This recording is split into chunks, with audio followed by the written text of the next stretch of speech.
இறையேசுவிலே பிரியமான சகோதர சகோதரிகளே, உங்கள் எல்லோருக்கும் ஆண்டவராகிய இயேசு கிறிஸ்துவின் பெயரால் காலை வணக்கங்கள் மற்றும் வாழ்த்துக்கள்.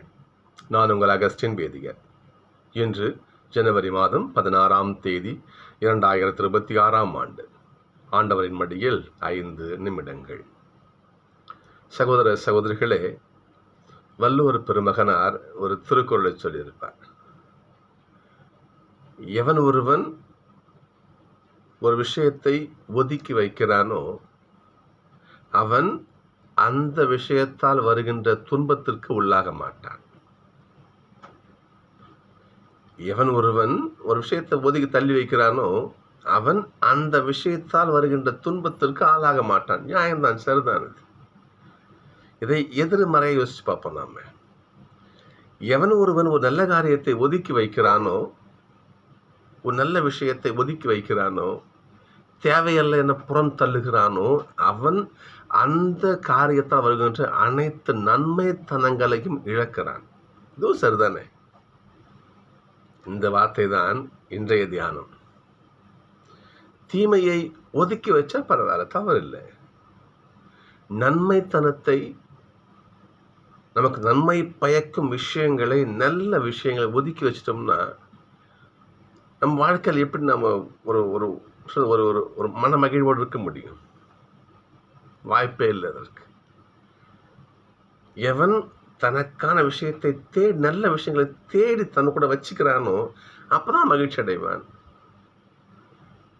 உண்மைதானுங்களே? நீங்க முதல் வாசகம் பாருங்க. மிகப்பெரிய வலிமையான இருப்பிடத்தை, மிகப்பெரிய வலிமையான பொக்கிஷத்தை, மிகப்பெரிய சக்தியை இஸ்ரேல் மக்கள் இழக்க முன் வருகிறார்கள். எகிப்திலிருந்து ஆண்டவரை எப்படி காபந்து பண்ணி கூட்டிட்டு வந்தாரோ அன்றையிலிருந்து ஆண்டவரை பண்றாரு, இறைவாக்கினரையும் நீதி தலைவரையும் கொடுத்து மக்களை வழிநடத்துற காபந்து பண்ற, காப்பாத்துறாரு. ஆனால் அப்பேற்பட்ட மாபெரும் துணையை இஸ்ரேல் மக்கள் ஒதுக்கி தள்ள முடிவெடுத்துட்டாங்க. சாமுவேலுடைய பிள்ளைகள் யோவேல், அபியா 2 பேரும் பேர்சபாவில் நீதி தலைவராக இருக்கிறாங்க. ஆனால் அவர்கள் கையூட்டு லஞ்சம் பெறுகின்ற தவறு செய்கிறாங்க. நீதிக்குரிய காரியத்தில் விலகி இருக்கிறாங்க. மக்கள்லாம் பார்க்குறாங்க, சாமுவேல் ஐயா உங்கள் பிள்ளைங்க சரி கிடையாது, இனிமேல் எனக்கு இறைவாக்கினர் வேண்டாம், நீதி தலைவர் வேண்டாம், எங்களுக்கு ஒரு அரசனை என்ன பண்ணுங்க, எங்களுக்காக உண்டு பண்ணி கொடுங்க, நியமிச்சு கொடுங்க, அவன் எங்களை ஆட்சி செய்யட்டும். இப்படி எடுத்துக்கலாமா? நான் அவங்களுக்கு அடிமையா இருக்கிறோம், அவங்களுக்கு சேவகனா இருக்கிறோம், அவங்களுக்கு குடிமக்களா இருக்கிறோம் என்று சொல்லி ஆண்டவருக்கு பிள்ளைகளாக இருக்கின்ற மாபெரும் பாக்கியத்தை இழந்து போகிறார்கள். சொல்களே, புள்ளியை பார்த்து பூனை சூடு போடுச்சுன்னு சொல்லுவாங்க. அந்த கதை தான் இது. தனக்கான வலிமையை அவர்கள் அடையாளம் கண்டுகொள்ளவில்லை.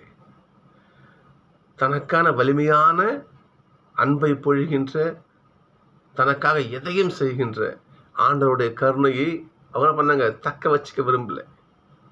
அவனை பாரு, அவன் எப்படி இருக்கிறான், இவனை பாரு, இவன் எப்படி இருக்கிறான் என்று பிறரை பார்த்து சொல்றாங்க. அவங்க மற்றவங்க ராஜா, அந்த மாதிரி இன்னும் ராஜாவை கூட என்று என்ன பண்றாங்க, சாமுவேல் இடத்துல அவங்க கருத்தை வலிமையா வைக்கிறாங்க. ஆண்டவர் சொல்றாரு சாமுவேல் வழியாக, எப்ப இதெல்லாம் கஷ்டம்லாம் வரும் உங்களுக்கு, பரவாயில்ல. சவுல் நியமிக்கப்படுகிறார். அத்தனை துன்பத்தை அங்கே அனுபவிக்கிறாங்க. நீ தேர்ந்து கொண்ட வழி, கஷ்டப்படு. நான் எதை தேர்ந்தெடுக்கிறேனோ அவர் லாபத்தை அனுபவிக்க செய்வேன். நான் நீங்கள் செய்தி பாருங்க பார்ப்போம். ஒரு முடக்குவாதம் மற்ற ஒருவர், கால் கை வளங்கல, நடக்க முடியாது. ஆண்டரை பார்க்க வர்றாங்க, பார்க்க முடியல. கூரையை பிரித்து உள்ள கட்டிலோடு உள்ள இறக்குறாங்க ஆண்டவரை பார்க்கறதுக்கு.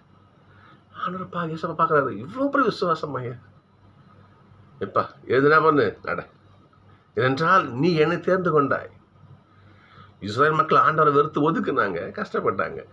ஆனால் நீ ஆண்டவருடைய மகனாகி என்னை தேர்ந்துகிட்ட, நடந்து போ என்று சுகப்படுகிறார். சகோதரர்களே, நாம் எதை தேர்ந்து கொள்கிறோமோ அதனால் வருகின்ற நீ தீமையை தேர்ந்து கொண்டால் தீமையை அனுபவிப்பேன், நன்மை அனுபவிப்பேன். சிந்திச்சு பார்ப்போம். நம்முடைய வாழ்க்கையிலே நாம் தேர்ந்து கொள்வது நன்மையா தீமையா? நாம் தேர்ந்து கொள்வது நன்மையாக இருந்தால் அதனுடைய ஆசீர்வாதம் நமக்கு வந்து சேரும். தீமையாக இருந்தால் தீமை வந்து சேரும். எனவே நன்மையை தேர்ந்து கொள்ள ஜெபிப்போம். அந்த வரை எங்கள் வாழ்க்கையில் நல்லதை கூட அவற்றை கேட்போம்.